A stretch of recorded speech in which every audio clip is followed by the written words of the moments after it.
환영해 주시고 이렇게 또 초대해 주셔서 너무 감사합니다. 저는 말레이시아 페낭에서 섬기고 있는 예수전도단 파송 선교사 권효철이라고 합니다.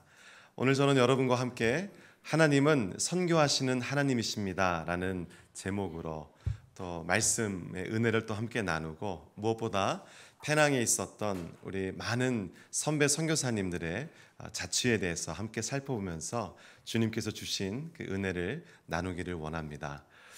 제가 오늘 이 주사랑교회에 처음 왔지만 들어올 때 그 벽에 붙어 있는 복음 사경의 큰 배너를 보면서 페낭 복음 사경회 때 봤던 그 배너, 제 마음이 굉장히 지금 편하고 어떤 그런 함께 동지 의식, 할렐루야.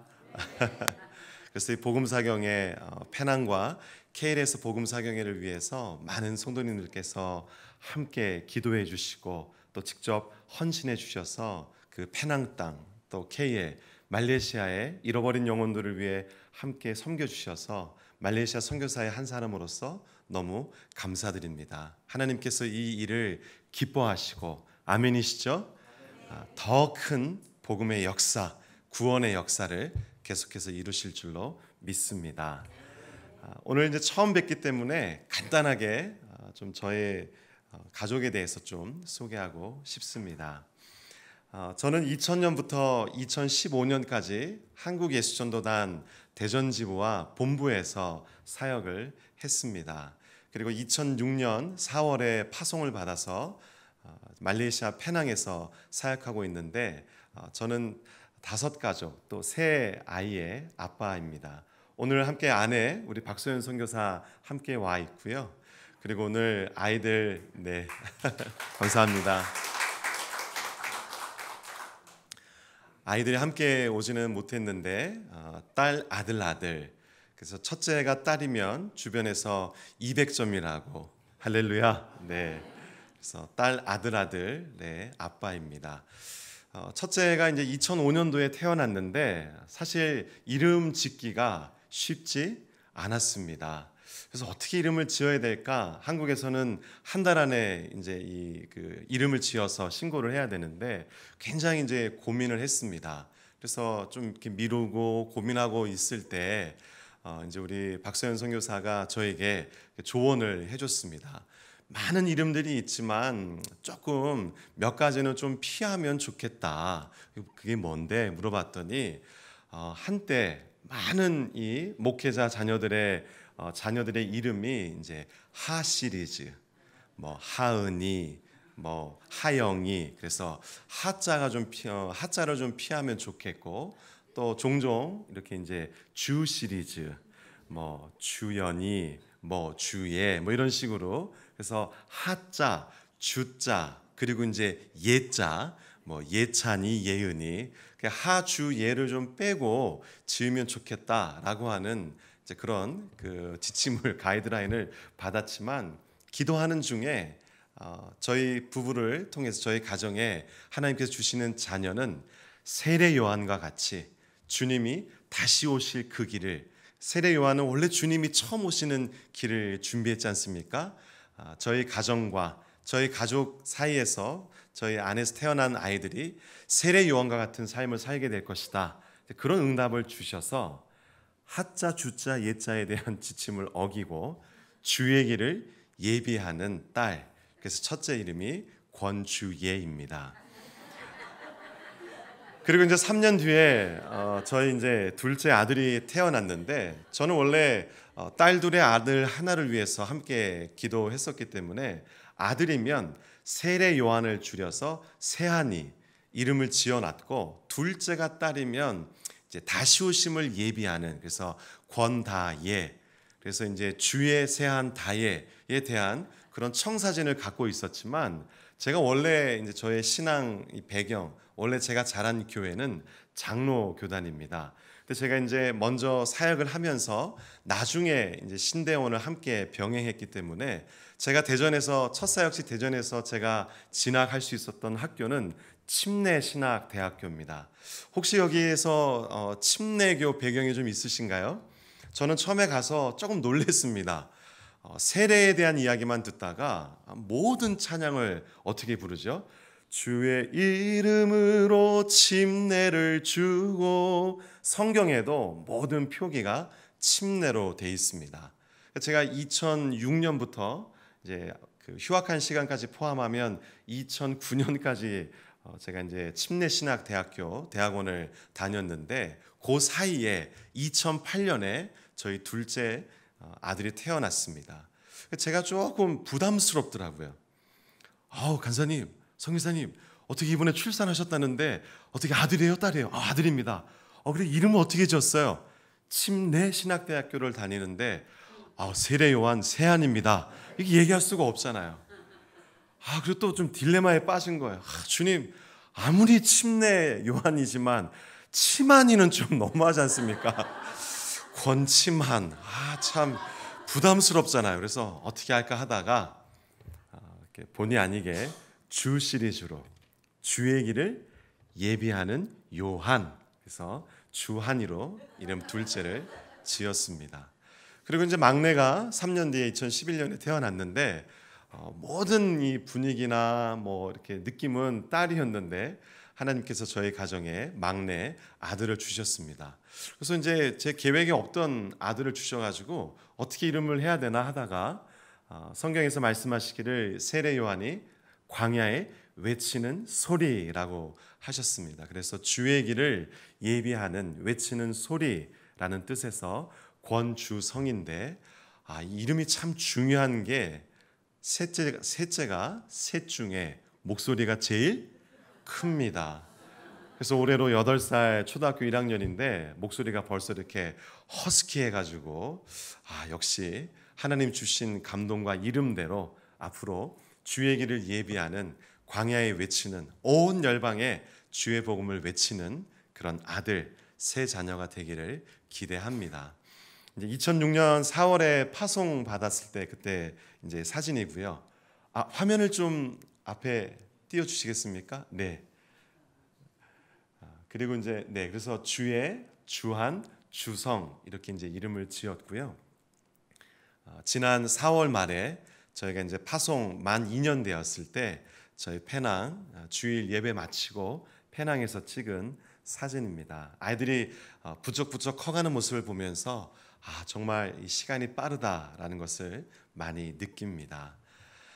제가 이제 오늘 여러분들과 함께 본문 말씀은 요한계시록 7장 9절에서 12절까지 말씀인데요. 저와 여러분들이 화면을 보시면서 한 절씩 교대로 읽겠습니다. 제가 먼저 9절을 읽고 한 절씩 교대로 마지막을 함께 읽겠습니다.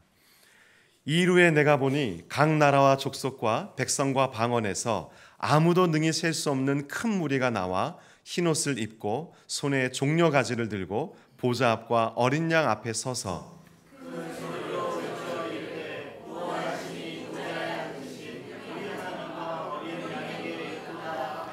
모든 천사가 보좌와 장로들과 네 생물의 주위에 서 있다가 보좌 앞에 엎드려 얼굴을 대고 하나님께 경배하여 함께 이르되 아멘. 찬송과 영광과 지혜와 감사와 존귀와 권능과 힘이 우리 하나님께 세세토록 있을지어다. 아멘 하더라. 여러분, 제가 오늘 이 오후에 말씀의 주제를 하나님은 하시는 하나님이시다. 제가 여러분과 무엇을 나누고 싶을까요? 사도 바울께서는 눈에 보이는 것은 잠깐이요 보이지 않는 것은 영원하다 하셨습니다. 우리가 눈에 보이지 않는 이 온 세계 열방, 특별히 제가 섬기는 동남아시아 말레이시아에서도 하나님께서는 지금 이 시간에도 선교하시며 주의 복음이 땅끝까지 전파되기 위해 일하시는 하나님이심을 믿으시길 바랍니다. 제가 그래서 오늘 여러분들과 함께 나누고 싶은 것, 우리 하나님은 우리에게 주신 그 생명의 복음, 그 구원의 복음이 땅끝까지 이르기를 원하는 선교하시는 하나님이시구나, 이 말씀을 좀 나누고 싶고요. 그리고 오늘 이 요한계시록 말씀에 보면 그 하나님은 어떤 분이십니까? 12절 말씀에 우리가 믿는 그 하나님은 찬송과 영광과 지혜와 감사와 존귀를 받기에 합당한 분이십니다. 할렐루야. 근데 그 놀라운 하나님께서 그 권능과 힘으로 내가 곧 길이요 진리요 생명이니 말씀하셨던 구원이 되시는 예수 그리스도의 복음이 땅끝까지 전파되도록 역사하시는 분이십니다. 아멘, 아멘. 그래서 우리가 마지막 이때 정말 갖고 있어야 될 우리 안에 그 주님께로부터 오는 꿈, 주님께로부터 오는 비전이 있다면 바로 이 9절의 말씀처럼 하나님, 우리가 주님 다시 그 주님을 뵐 때 각 나라와 족속과 백성과 방언에서 아무라도 쉽게 셀 수 없는 수많은 그런 민족들이 하나님 앞에서 예배하는 모습 보기를 원합니다. 여러분 안에 저에게도 그 마음을 이미 주셨고 여러분에게도 이미 그 마음을 주신 줄로 믿습니다. 그래서 오늘 함께 이 말씀 또 이후에 나눌 그런 모든 메시지를 통해서 아버지 하나님의 마음을 품는 이 귀한 시간 되기를 축복합니다. 제가 지금 살고 있는 곳은 동남아시아에 속해 있습니다. 여러분, 동남아시아는 한국 사람들에게 굉장히 가깝고 친숙한 곳입니다. 제가 개인적으로도 1995년 대학교 3학년 때 처음으로 해외여행을 가본 곳이 바로 태국입니다. 이렇게 이 동남아시아는 한국 사람들에게 참으로 가까운 나라인데 실제로 동남아시아 8개국이 이제 그 South East Asia 줄여서 CEA 대회라고 할 정도로 실제적으로 동남아시아 8개국은 서로 가깝게 교류하면서 지내고 있습니다. 그 중에서도 제가 사역하는 곳은 말레이시아입니다. 혹시 말레이시아에 다녀오신 분 계신가요? 감사합니다. 사실 저는 2000년부터 한국의 선교단체인 예수전도단에서 사역을 하면서 말레이시아를 딱 한 번 다녀갔습니다. 그만큼 말레이시아에 대해서 잘 몰랐죠. 오히려 하나님께서 선교지를 말레이시아로 저희를 장기 선교사로 부르시고 나서 말레이시아에 들어간 이후에 말레이시아에 대해서 조사하고 연구하면서 하나님께서 이 일을 위해서 우리 가정을 이곳에 부르셨고 말레이시아라고 하는 나라가 이렇게 쓰임을 받겠구나, 몇 가지 좀 정리된 게 있는데 여러분께 좀 나누고 싶습니다. 여러분, 말레이시아라고 하는 이 나라 국명이 이 말레이라고 하는 말에서 왔는데 원래 이 말은 인도 사람들이 옛날부터 쓰던 산스크리트어에서 왔습니다. 그래서 이 말레이라고 하는 인도어의 원래 어원은 영어의 mountain, 산입니다. 그래서 인도 사람들이 생각하기에 중국으로 가는 그 길목에 산이 많은 그런 지역이 있는데 그것을 부를 때 말레이라고 하는 말, 거기서부터 말레이시아가 왔다고 하는 그런 그 학설이 한 가지가 있고요.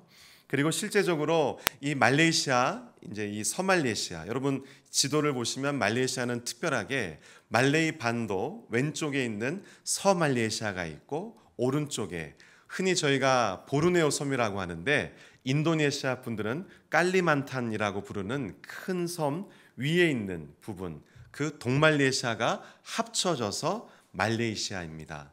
서말레이시아, 동말레이시아 합쳐서 한반도의 한 1.5배 정도 되는 크기인데 신기한 게도 인구는 3천만 명 정도밖에 안 되는, 나라 면적에 비해서 인구는 적은 나라입니다.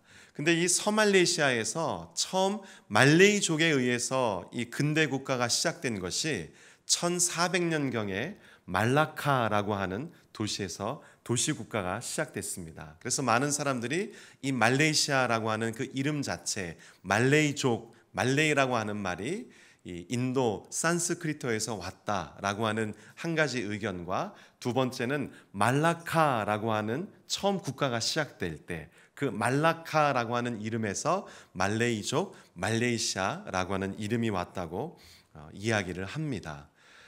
저희가 살고 있는 이 대한민국은 한민족, 말 그대로 이 한국 사람 한민족, 단일 민족 국가입니다. 맞습니까? 근데 제가 이제 말레이시아를 리서치하면서 실제로 말레이시아를 이제 전국 지역을 다니다 보면 다양한 민족을 만날 수 있습니다.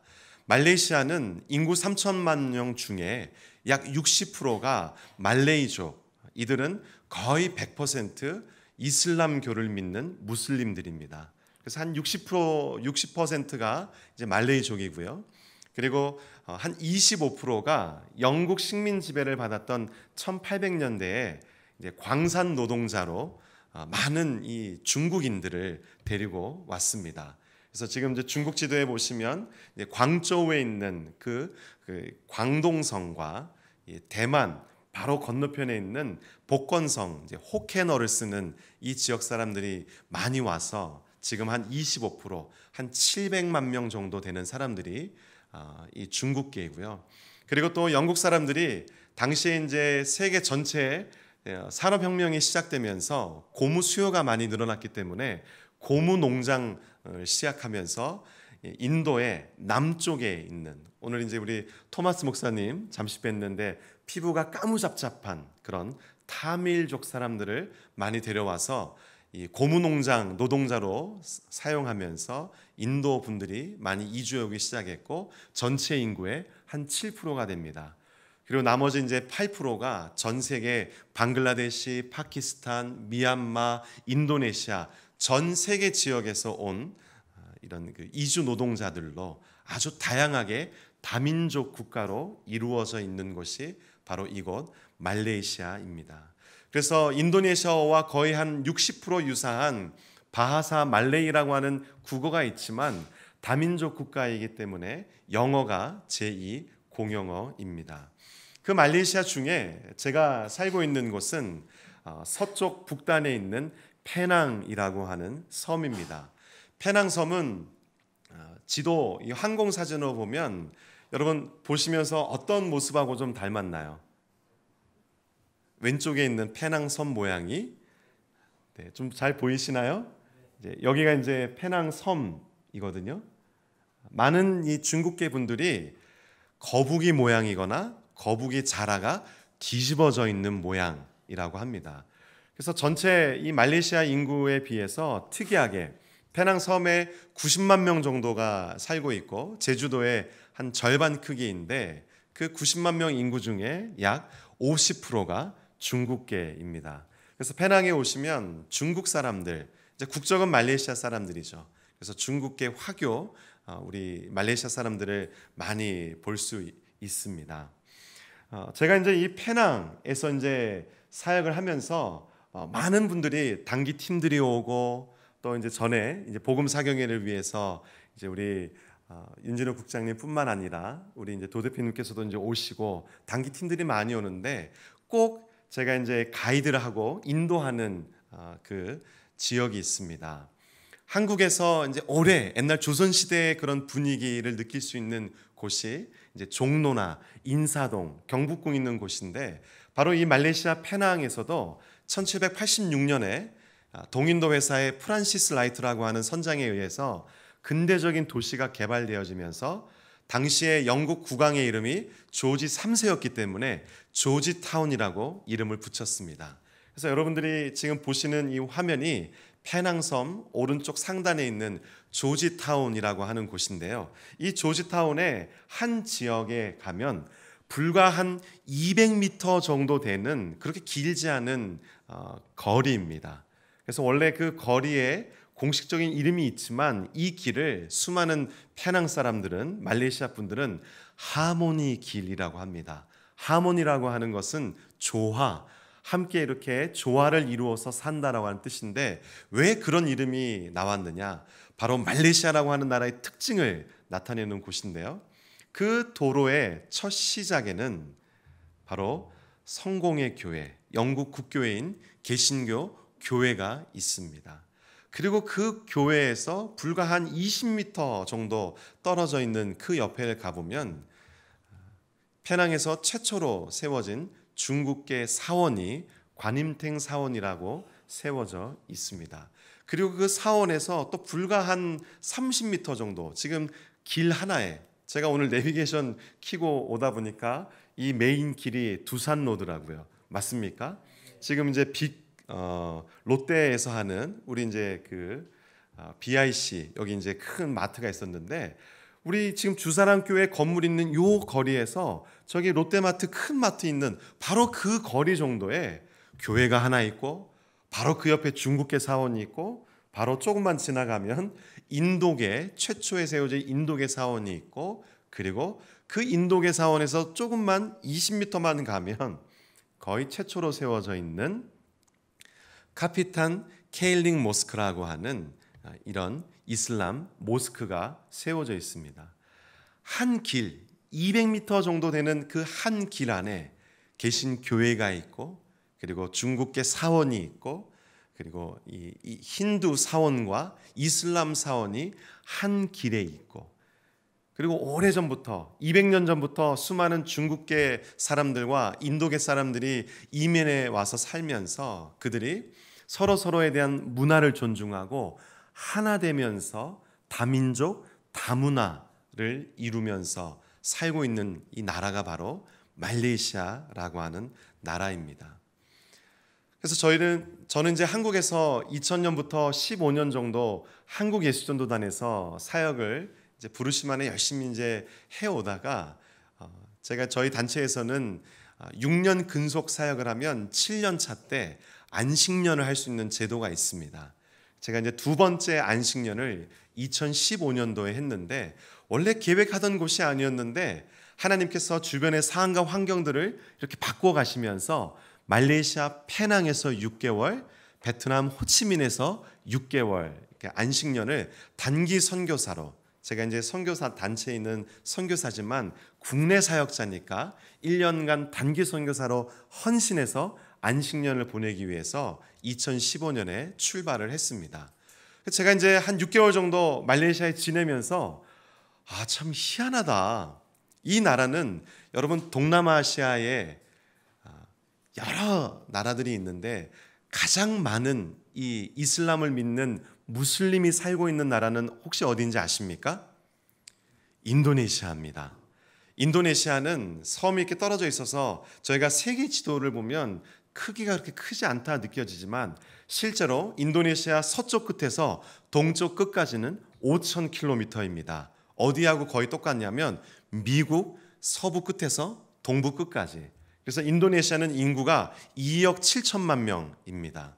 근데 인도네시아는 그 2억이 넘는 약 3억이 되는 수많은 인구가 살고 있지만 그 인도네시아는 6대 종교의 이 자유가 헌법에 보장되어 있습니다. 그런데 말레이시아는 거기에 비해서 종교의 자유는 헌법에 보장되어 있지만 우리는 이슬람을 믿는다라고 이슬람이 국교라고 헌법에 명시되어 있습니다. 그래서 저는 저희 예수전도단 페낭 지부에 소속해서 중국계 크리스천들을 훈련하는 사역에 지금 함께 동참하고 팀으로 사역하고 있지만 많은 이 무슬림들을 대상으로 하는 선교사님들은 철저하게 보안 속에서 사역을 하고 있습니다. 그래서 저희가 이제 현지에서 저희를 서로 부를 때 중국 현지 상황과 비슷하게 선교사라고 부르지 않고 뭐라고 부를까요? 선생님. 그래서 이제 흔히 저희가 부를 때 권 선생님, 박 선생님 이렇게 많이 부릅니다. 그래서 이제 이 말레이시아에서 6개월 정도를 지내면서 참 특이하다. 이 말레이시아는 듣기로는 유일하게 동남아시아에서 이 국교로 이슬람이 국교로 정해져 있는 강력한 무슬림 국가이고 이 말레이시아 별명이 동남아시아의 중동이라고 합니다. 이 선교계에서는. 근데 실제로 제가 한 6개월 지냈던 이 페낭에서는 중국계가 50% 정도 돼서 더 그런 분위기가 있지만 그런 이 강력한 이슬람 국가라고 하는 것을 느끼기보다는 중국계와 이슬람과 인도계 힌두교를 믿는 사람들이 함께 공존하면서 하나를 이루어서 사는 굉장히 신기하고 재밌는 나라더라고요. 그래서 그 안식년을 시작할 때 얼마 안 돼서 왜 하나님께서 안식년으로 이곳에 보내셨을까 할 때 한 가지 성령께서 저에게 감동을 주신 것이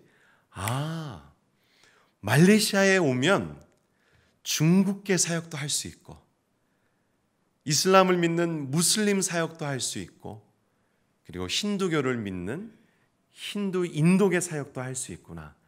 지금 전 세계에 가장 큰 최전방 선교지가 중국과 이슬람권과 바로 힌두교를 믿는 사람들입니다. 힌두교를 믿는 인도만 해도 10억의 인구가 넘어가고 있고요. 잘 알고 계신 것처럼 전 세계에 이슬람을 믿는 무슬림 인구가 16억이 넘어갑니다. 그래서 어느 순간 말레이시아야말로 이 선교를 훈련하는 입장에서는 더 좋죠. 한번 그곳에 오면 이슬람과 힌두와 중국계에 대해서 함께 경험하고 그들을 교제하고 그들의 삶을 함께 살아가면서 복음을 전할 수 있는, 그리고 참 감사한 것은 이제 다민족 국가이다 보니까 제2공용어가 영어라고 말씀드렸잖아요. 그래서 저도 이제 사역어를 이제 영어로 하는데 한국 사람으로서 영어를 배울 때 이 웨스턴들과 하면 좀 부담스럽답니다. 여러분 그런 경험 있지 않으세요? 처음에 이제 이 웨스턴 서양 선교사님들을 딱 이제 네이티브 스피커들을 만나가지고 머릿속에 이제 딱 영작을 해가지고 자신감 있게 내가 얼마 전에 이렇게 배웠던 문장이 하고 한 문장 입을 딱 용기를 내서 딱 제가 질문했습니다. 그러면 저한테 뭐라고 대답을 할까요? Pardon? 딱 sorry? 딱 얘기하면 그 순간부터 이러면서 이제 굉장히 위축되는 좀 그런 경험들이 있죠. 근데 이 말레이시아에서 영어를 배울 때는 같은 이제 그들도 모국어가 아니고 중국계 말레이시아 분들을 얘기하는 겁니다. 그들도 자기의 모국어가 아니면서 영어를 하고 저도 제 모국어가 한국어이면서 영어를 하니까 서로의 입장이 너무 이해가 돼요. 제가 처음에 이제 언어를 2016년에 장기 선교사로 가서 언어 훈련을 할 때 이제 실제로 이제 언어는 사용해야 훈련이 되는 거잖아요. 나중에 생각해 보면 말도 안 되는 이제 브로큰 잉글리시라고 하죠. 문법에 하나도 맞지 않는 이 영어를 제가 딱 물었는데 상대방이 그것을 찰떡같이 잘 알아듣고 대답을 딱 해주는 걸 보면서 영어 훈련을 하기에도 즉 이슬람과 힌두와 중국계 타 문화에 대해서 훈련하고 언어적으로 영어에 대한 훈련을 하면서 사역하기에 선교사로 훈련하고 실제로 아주 다양한 선교 사역을 하기에 합당한 곳이구나라는 것을 깨닫게 되고 장기 선교사로 헌신해서 지금 이제 선교사로 이제 만 2년 지난 어떻게 보면 이제 선교사로서는 신임 선교사입니다. 여러분 그런 의미에서 이 말레이시아 이 KL과 또 페낭에서 이 복음 사경회를 함께 섬기시면서 그 땅의 영혼들을 주님 앞에 돌아오는 이분들, 특별히 중국계를 대상으로 사경회 하는 것은 굉장히 자유롭거든요. 이분들은 이미 다문화권에서 살고 있고 언어적으로 다 준비가 돼 있어요. 처음에는 좀 죄송한 표현입니다만은 이 중국계 영어에 대해서 조금 이렇게 받아들이기가 쉽지가 않더라고요. 그분들이 중국의 이 액센트가 있어서 할 때 저희 아이들을 처음에 이제 중국계 유치원에 보냈는데 아이들이 처음 배우는 영어 티처 이렇게 액센트가 약간 그 중국식 액센트가 있어요. 그러면서 이제 저희 이제 코리안 잉글리시를 콩글리시라고 하는 것처럼 거기에도 말레이시아 잉글리시, 맹글리시가 있습니다. 그래서 그냥 미안하다고 할 때 I'm so sorry 이렇게 얘기하면 되는데 꼭 뭐라고 얘기할까요? sorry야, 야라고 하는 게 붙고요. 이번에 KL 가시면 꼭 한번 대화를 해보십시오. 그리고 that's alright, I'm okay 딱 okay라고 얘기하면 되는데 꼭 굳이 okay라 이러면서 그게 맹글리시. 처음에는 조금 이렇게 받아들이기가 좀 쉽지가 않은데 어려서부터 바하사도 하죠. 자기 부모님들이 쓰는 중국어를 하나만 하는 게 아닙니다. 중국계 학교 다니면서 만다린 하죠. 부모님 언어인 이 호케너라고 하는 복건성의 언어 5대 방언 중에 하나라고 합니다. 그 복건어 하죠. KL 지역에는 또 광동성, 옛날 우리 그 홍콩 영화의 성령이 하랄라 뭐 이런 약간 그 만다린하고 다른 그 광동, 캔토니즈하죠. 중국어만 3개에 바하사의 영어까지 기본 5개 언어를 하는 이 중국계 말레이시아 분들이 선교사로, 그러니까 십자가의 복음을 듣고 복음 사경을 통해서 할렐루야.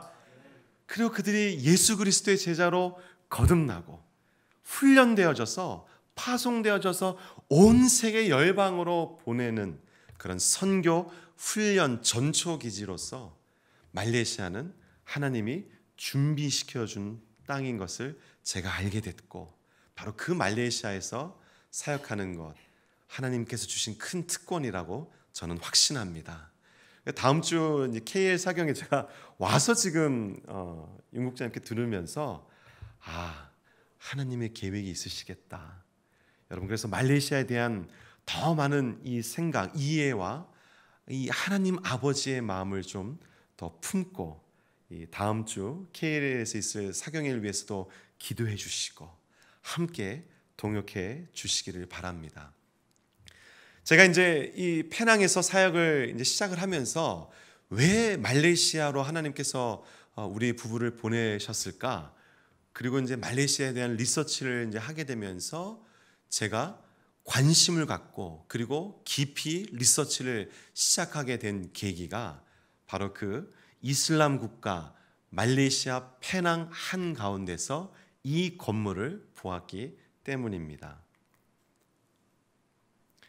말레이시아 조지타운 한가운데, 이제 그 조지타운이 시작되는 그 섬 초입부에 보면 2개의 빌딩이 있습니다. 왼쪽에는 파커 맨션이라고 하고 오른쪽은 미션 빌딩이라고 하는데, 그 입구에 여러분 화면에 보시는 것처럼 미션 플레이스라고 하는 이런 간판이 딱 붙어 있습니다.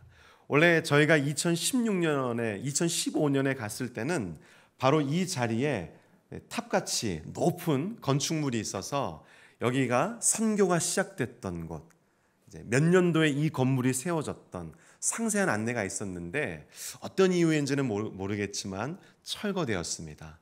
근데 중요한 것은 참 감사하게도 이 이슬람 국가 한가운데 미션 플레이스라고 하는 이 선교라고 하는 이 명확한 단어가 새겨져 있는 이 건물이 있다라는 거예요. 그래서 이 건물에 대해서 주변의 선배 선교사님들에게 묻기 시작하고, 또 이제 선배 선교사님들 중에 좀 관심이 있는 분들은 조금 이렇게 설명을 좀 해주셨지만, 저는 이제 개인적으로 역사를 좋아합니다. 그래서 이제 영어 공부도 할 겸 이제 영어 자료를 인터넷에서 검색하면서 이 미션 플레이스에 대해서 공부해 가기 시작했습니다. 그러면서 이제 몇 가지 발견하게 된 그런 놀라운 사실들. 그래서 꼭 한국에서 이제 지난 올해 이제 상반기 초에 오셨을 때 같이 이제 찍었던 사진인데, 반드시 단기 팀들이나 오시는 손님들을 인도하고 안내해 드립니다. 그리고 이제 바로 그 미션 플레이스에서 이제 도보로 한 5분 정도 거리에 이제 프로테스탄트 세메터리니까 개신교도를 믿다가 죽은 모든 분들 개신교도 묘지에 대해서도 리서치를 하면서, 제가 아까 말씀드린 것처럼 우리가 살고 있는 이 세상에서는 눈에 보이는 것을 믿고 의지하기 쉽습니다. 그러나 예수 그리스도를 통해서 구원을 얻은 하나님의 자녀들, 저와 우리는 보이지 않는 그런 영적인 세계에 대해서 믿고 신뢰하고, 아멘, 보이지 않는 곳에서 하나님께서 어떻게 역사하셨는지 우리가 함께 배워야 하는 것입니다. 제가 이것에 대해서 가는 곳마다 알리는 제 마음은요, 신명기 31장에 보면, 이제 신명기는 잘 알고 계신 것처럼 이제 모세의 고별 설교와 같이 다시 한번 이스라엘 백성들에게 전한 말씀이잖아요. 그 신명기 거의 후반부에 31장 20절에서 22절 말씀에 보면, 이제 이 백성들이 가나안에 들어가게 되면 가나안에서의 풍족한 삶을 통해서 나를 잊게 될 것이다. 그래서 너희 다음 세대가 내가 이 출애굽을 하면서 그리고 이 광야의 40년 시간 동안 너희를 인도해냈던 하나님이라고 하는, 살아있는 하나님이시라고 하는 것을 이 후손들에게 가르치고 전수하기 위해서 노래를 써서 가르치라고 했습니다. 참 이 하나님의 지혜죠. 여러분, 성경 66권의 이름을 어떻게 배우셨습니까? 노래. 창세기, 출애굽기, 레위기.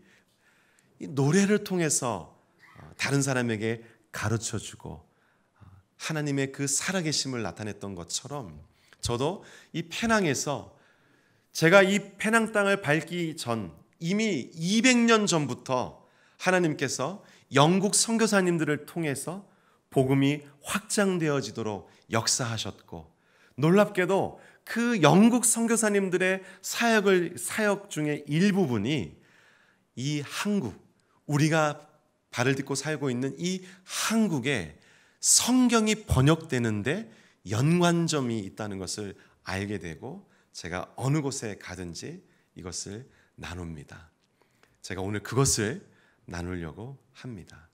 여러분, 한국 선교 역사를 연구하다 보면 두 가지 아주 독특한 점이 발견되는데, 그 중에 하나가 장기 선교사님들이 이 한국, 옛날에는 조선시대 조선 땅이었죠. 조선시대에 들어오기 이전에 먼저 쪽복음이었지만 조선어 성경이 번역되어 있었습니다. 여러분, 이것에 대해서 좀 잘 받아들이고 계십니까? 원래 장기 선교사님들이 딱 들어가면 그 땅에 이제 복음을 전하면서, 그리고 그 예수님의 그 십자가 복음을 전하기 위해서 첫 번째로 하는 사역 중에 하나가 그들의 말을 배우면서 그들의 말로 된 성경을 번역하는 것입니다. 로마서에서 말씀하시기를 우리의 믿음은 들음에서 나고 그 들음은 하나님의 말씀으로부터 말미암는다고 하셨습니다. 믿으시면 아멘. 그래서 그 살아계신 하나님의 말씀, 우리에게 주신 그 66권의 그 말씀을 그들의 언어로 번역하는 것이 선교사님들의 첫 번째 이런 사역 중에 하나죠. 근데 이 조선의 선교 역사, 한국의 선교 역사를 연구하다 보면 최초로 이 한국에 장기 선교사로 오신 분들이 1884년경에 오신 아펜젤러와 언더우드 선교사님입니다. 근데 이분들이 오셔가지고 깜짝 놀란 게 뭐냐면, 이미 쪽복음이었지만 조선어로 된 복음, 이 성경책이 있다라는 거예요. 그리고 몇몇 분들이 와서 자기의 아들에게 유아세례를 해달라고 이 선교사님들을 찾아온 거예요. 아니, 어떻게 이런 일들이 가능했을까? 그래서 그분들이 조사를 하기 시작했습니다. 이게 이제 첫 번째 한국 선교 역사, 조선 선교 역사의 특징. 장기 선교사가 오기 전에 성경이 번역되어 있었다. 할렐루야. 그리고 두 번째가 장기 선교사님들이 오기 전에 이 조선 땅에 자생적인 교회가 있었다. 바로 화면에서 보시는 오른쪽에 있는 이 교회가 한국 최초, 조선 최초의 교회인 소래교회입니다. 어떻게 이런 일들이 가능했을까? 선교사님들이 리서치를 했을 때 그분들이 발견한 사실이 바로 지금 이 화면 왼쪽에 있는 존 로스 선교사님에 대한 사실을 알게 되었습니다. 존 로스 선교사님은 영국 스코틀랜드 장로교단 파송으로 1876년에 중국으로 오신 중국 선교사입니다. 이 존 로스 선교사님이 첫 2년은 중국인들을 대상으로 사역을 하시다가 어떤 계기가 돼서 조선에 대한 관심을 갖고 조선인들을 위한 사역으로 사역 대상을 바꾸었습니다. 그리고 조선에 대해서 쭉 조사하고 리서치를 하다 보니까, 여러분 국사 시간 때 배웠죠. 당시는 고종 임금 시대인데 대원군이 실권을 갖고 있으면서 강력한 쇄국 정책을 할 때입니다. 그래서 실제로 외국인들이 조선 땅에 들어가지를 못했어요. 그래서 이제 이 조선도 이제 다른 나라와 무역 교역을 해야만 이제 살 수 있었기 때문에 지금 그 신의주에서 이제 심양으로 가는 그 길에 약 한 30km 정도 떨어진 곳에 고려문이라고 하는 작은 마을을 세우고 거기에서 모든 중국 상인, 청나라 상인들과 이 의주에서 온 상인들이 만나서 무역업을 하면서 지냈습니다. 그래서 이 존 로스 선교사님이 1878년에 처음으로 그 고려문에 여행을 가서 거기에 서시성을 가진 상인을 만나서 중국어 성경을 줍니다. 백시성을 가진 상인이었습니다. 그리고 그 다음에 두 번째 고려문 여행을 가서 자기에게 조선어, 한국어를 가르쳐줄 교사를 이제 고용을 합니다. 그게 바로 전년도에 처음 중국어 성경을 선물 줬던 백시성을 가진 상인의 아들 백홍준이라고 하는 분입니다. 그 백홍준이라고 하는 분에게 조선어를 배우기 시작하면서 이분이 내가 정말 하기 원하는 것은 이 중국어 성경을 조선어 성경으로 번역하고 싶다. 이 사실을 얘기하고 여러 가지 이제 과정들이 있었는데 그 백홍준과 백홍준의 친구 서상윤의 동생 서경조, 이응천 이런 의주 출신의 그런 상인들이죠. 여러분 그 200년 전, 뭐 100 몇십 년 전이나 이 시대나 하나님께서 이 비즈니스를 선교의 좋은 도구로 사용하십니다. 할렐루야. 당시에 그분들은 하나님 앞에 헌신된 사역자로서 그 존 로스 선교사님께 조선어를 가르쳤던 것이 아니라 고려문과 중국 심양을 오고 가면서 고려 인삼도 갖다 팔고 했던 그런 보부상들이죠. 얼마나 이 언어에 뛰어났겠어요. 그런 비즈니스를 하던 분들이 이 존 로스 선교사님과 함께 한글, 조선어를 가르치다가 성경 번역을 시작하면서 그 말씀이 그들에게 읽혀지게 되고 하나님께서 그들에게 믿음을 주셨습니다. 아멘. 그리고 그 중에 서상윤이라고 하는 분은 정말 이 복음에 대한 열정을 갖고 내가 이 성경을 가지고 당시에는 불법이었는데 조선에 가지고 들어가서 복음을 전해야겠다. 그래서 스코틀랜드 장로교단과 스코틀랜드 이제 성서공회 모든 성경을 인쇄하고 성경을 보급하는 단체인 영국 성서공회 스코틀랜드 지부에 권서인으로 파송받습니다. 권서인이라고 하는 것이 좀 생소하죠. 책을 권하는 사람.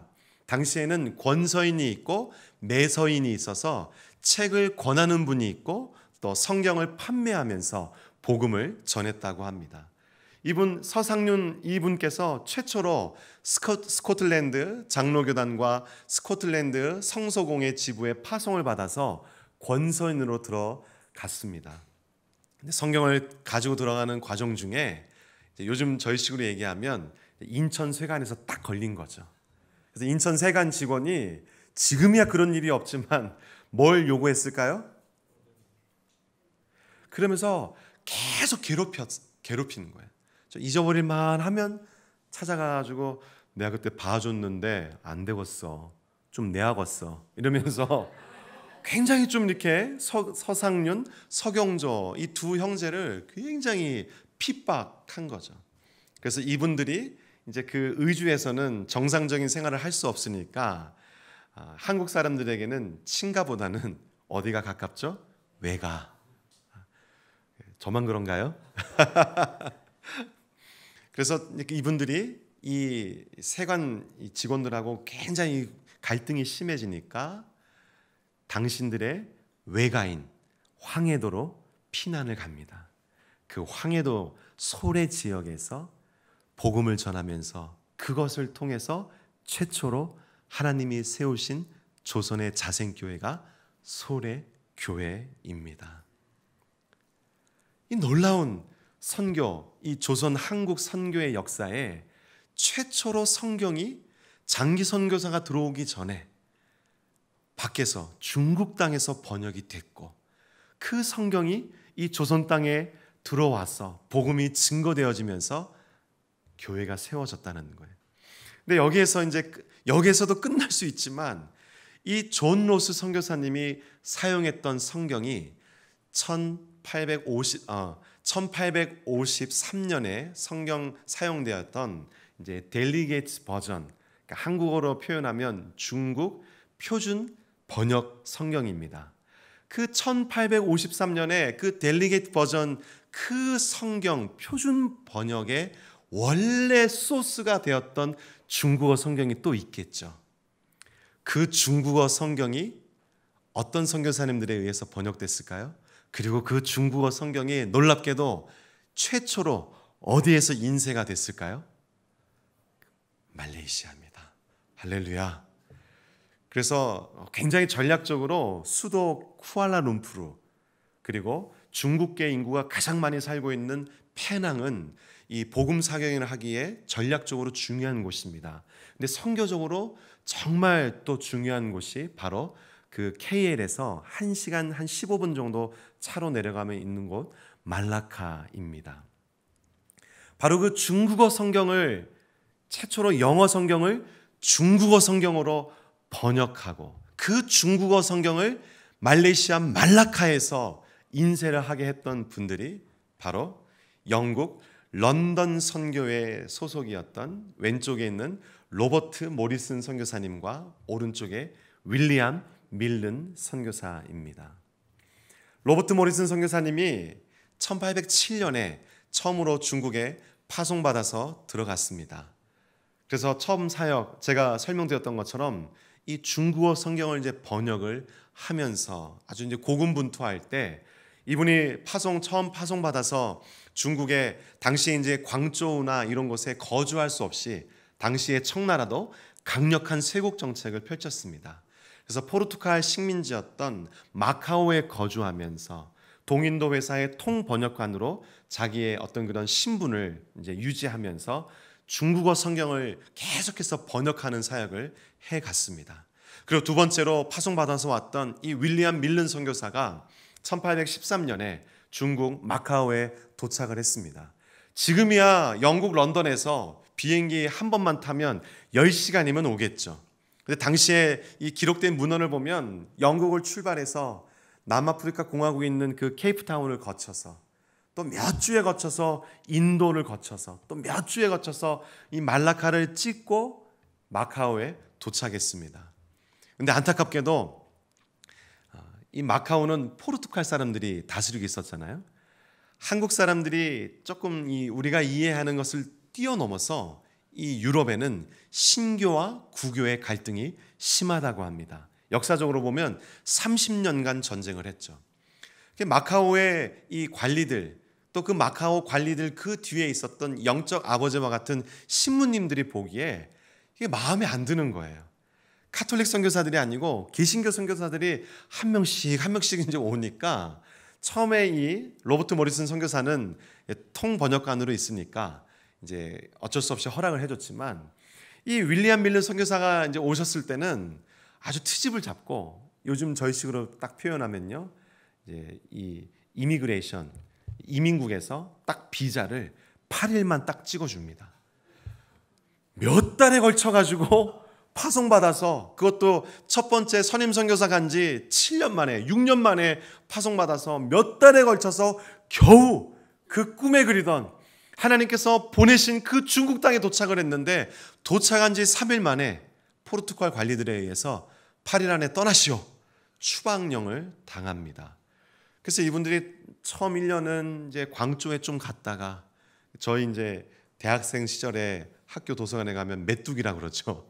자리가 다 잡혀 있으면 여기 좀 앉아서 공부하다가 또 저기 가서 좀 공부하다가 자기 자리가 없는 것처럼 거할 곳이 없이 하다가 너무 안정된 생활이 안 되니까 선임 로버트 모리슨 선교사님이 밀른 목사 여기서 이렇게 할 것이 아니라 중국 본토가 아니어도 이미 수많은 중국 사람들이 주변 국가에 살고 있어. 세 곳을 가보라고 합니다. 첫 번째가 바타비아입니다. 좀 생소하시죠? 바타비아라고 하는 곳이 지금의 인도네시아 자카르타입니다. 이미 200년 전에 수많은 중국계 화교들이 동남아시아에 흩어져서 살고 아주 이분들이 장사 그러면 아주 철저하잖아요.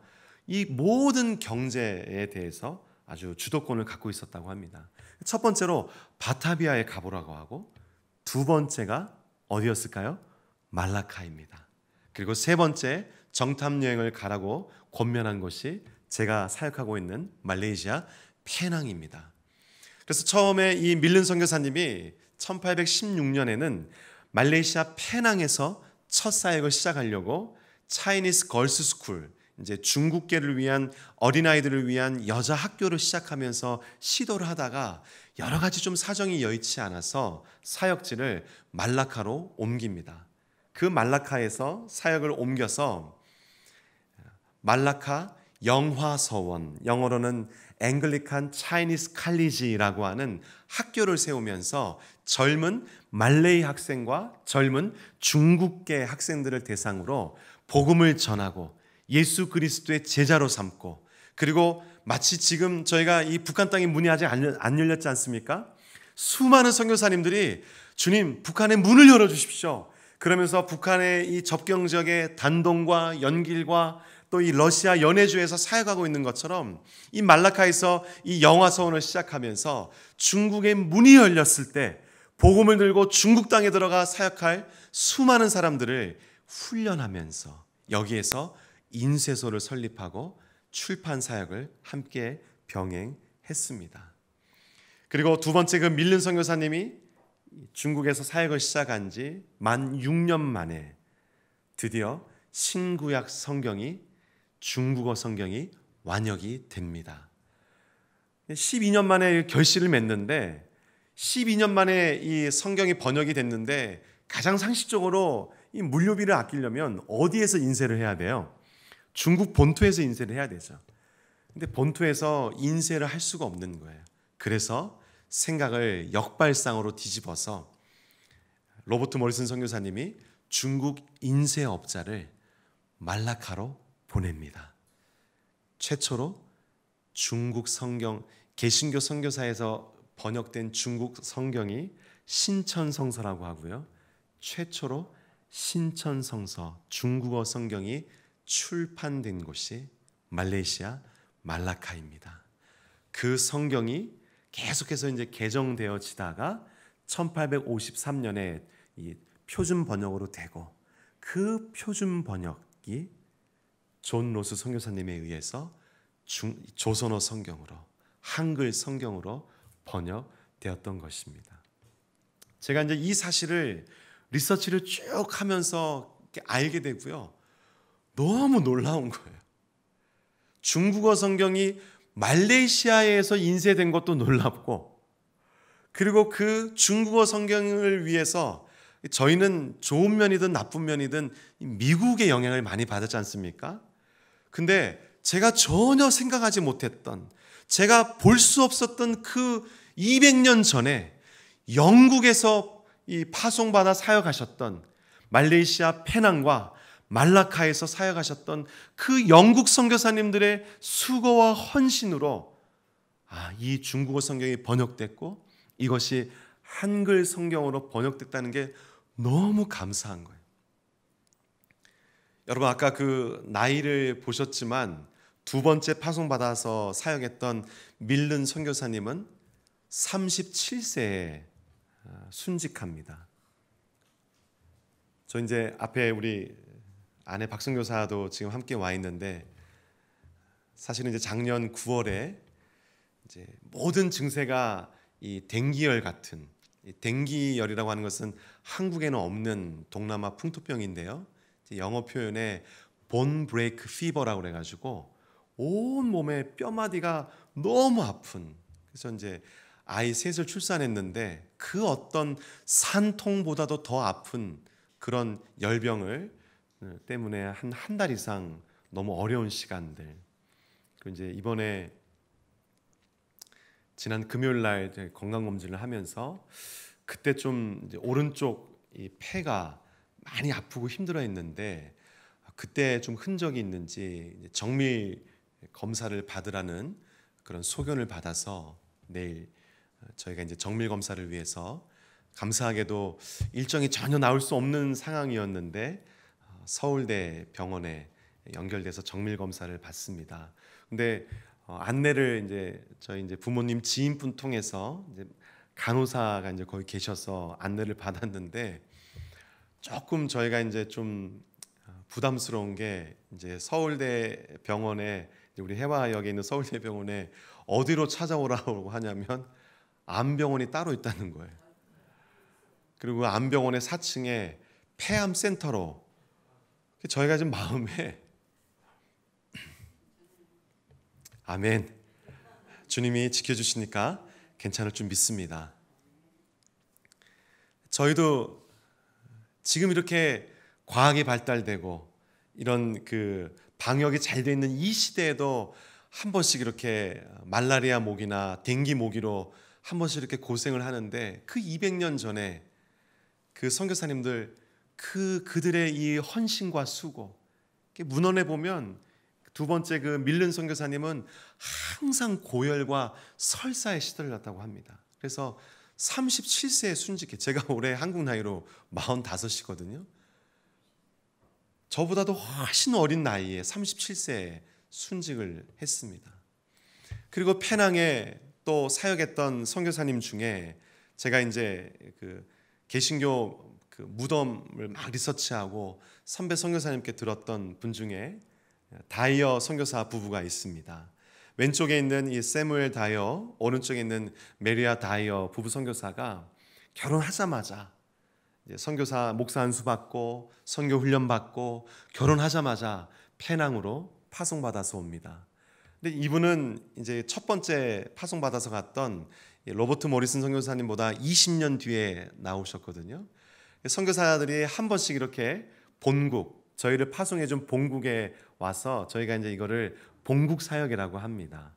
한 번씩 이렇게 선교사들이 이렇게 찾아와서 파송해주신 교회에 이제 감사 인사 드리고 이제 기도 요청하고 여러 가지 이제 관계를 새롭게 하는 그런 본국 사역이 참 중요한데 이분이 그 1호 선교사님의 이제 친인척 조카뻘 되는 분이에요. 처음 성경을 12년 만에 완역했다고 했죠. 그래서 이제 이 성경을 인쇄할 재정을 모금하기 위해서 1819년에 처음으로 이 로버트 모리슨 선교사님이 안식년으로 영국을 돌아옵니다. 12년 만에. 그래서 방문했던 이제 친인척 집에 바로 조카뻘 되는 사람이 바로 사진 왼편에 있는 세무엘 다이어였습니다. 그때 당시 이제 10대의 어떤 청소년이었는데 중국어를 가르쳐 주면서 중국 선교사로 콜링을 합니다. 근데 놀랍게도 이 사무엘 선교사님이 헌신한 거예요. 그리고 로버트 선교사님이 또 이 세무엘 다이어 선교사에게 뭐라고 또 도전했냐면 참 하나님 주시는 이 해안, 장기적인 안목과 비전이 참 중요한 것 같아요. 이제 성경이 완역됐기 때문에 인쇄를 해야 되는데 중국 상황을 보니 대량 인쇄하는 금속 활자 기술이 발전돼 있지 않더라. 너는 목회자이면서 선교사로 나오지만 금속 활자를 공부해서 금속 활자 전문가로 나와라. 그래서 사진에 보시면 영어 표현에 타이포그래퍼라고, 이분이 금속 활자, 중국어 금속 활자의 전문가입니다. 그래서 이분이 첫 7년을 말레이시아 페낭에서 사역을 하고 그 다음 하반기 사역을 말라카와 싱가포르에서 사역을 하면서 가장 크게 공헌한 부분이 중국어 활자, 금속 활자를 개발하고 그 금속 활자를 통해서 성경이 대량 인쇄가 되도록 아주 크게 기여한 분입니다. 근데 이분도 이제 1843년에 역사적으로 보면 1840년에 아편 전쟁이 있었고 1842년에 난징 조약을 하면서 상하이와 이제 닝보라고 하는 그 지역을 포함해서 6개 지역이 문호를 개방하면서 중국의 복음의 문이 열립니다. 여러분이 이 말레이시아와 전 세계 곳곳을 다니시면서 복음 사경인을 통해서 주님 복음의 문이 열리게 해 주십시오. 하나님께서는 반드시 그 기도에 응답하시는 하나님이신 것을 믿으시길 바랍니다. 첫 선교사가 파송되고 약 40년이 되었을 때 드디어 중국 문이 열리고 이분이 다이어 부부 두 분이 가족 전체가 닝보 영어 표현이고요. 이제 영파라고 하는 상해 아래 지역에 이제 그 임지를 이제 배정받았는데 그 답사와 회의를 참석하기 위해서 1843년에 이제 광저우에 도착해서 그 런던 선교회 선교사님들과 회의를 하다가 과로사로 또 고열에 의해서 순직하는데 당시에 순직할 때 나이가 39세입니다. 그리고 이제 이 사모님인 이 메리아 다이어 선교사님도 싱가포르에 그때 사역할 때인데 너무 이제 충격을 받아서 중국 본토로 가지를 못하고 이제 페낭으로 돌아옵니다. 근데 참 이분들의 이 스토리를 공부하면서 제가 참 도전되는 것 중에 하나가 그 두 분은 결국은 중국 본토를 갔다 못 갔다? 못 가셨어요. 근데 감사하게 그분들 사이에서 태어난 메리 제인 다이어라고 하는 막내 따님이 있으십니다. 이분이 말라카에서 태어났는데요. 이 막내 따님이 나중에 커서 사실은 이제 이 메리아 다이어 선교사님도 1846년 페낭에 돌아오셔서 이제 차이니스 걸스 스쿨을 막 하면서 사역을 하다가 또 이제 40대 초반에 이렇게 순직을 하십니다. 근데 그 두 분 사이에 그 막내 따님 그 다이어 그 말하자면 자매 싱글 선교사가 하나님께서 부모님들에게 주셨던 그 중국 땅에 대한 비전을 갖고 중국 그 닝보 영파로 런던 선교회 선교사로 파송받아 나갑니다. 할렐루야. 자, 그 스토리를 통해서 하나님 저에게 주신 것은 주님, 저희 부부가 저희 이 당대에 하나님 앞에 헌신하여 선교하는 것으로 정말 끝나면 좋겠습니다. 저희 시대 때 주님 다시 오시기를 원합니다. 아멘. 그러나 그것이 조금 늦어진다면 저희의 자녀들도 그 무엇보다도 예수 그리스도의 복음을 들고 십자가의 복음을 들고 땅끝까지 나가 복음을 증거하는 선교사로 살게 하여 주옵소서. 할렐루야. 저는 여러분들의 자녀가 여러분보다 더 큰 믿음으로 그 믿음의 유산을 이어받아 살아가게 되기를 축복합니다.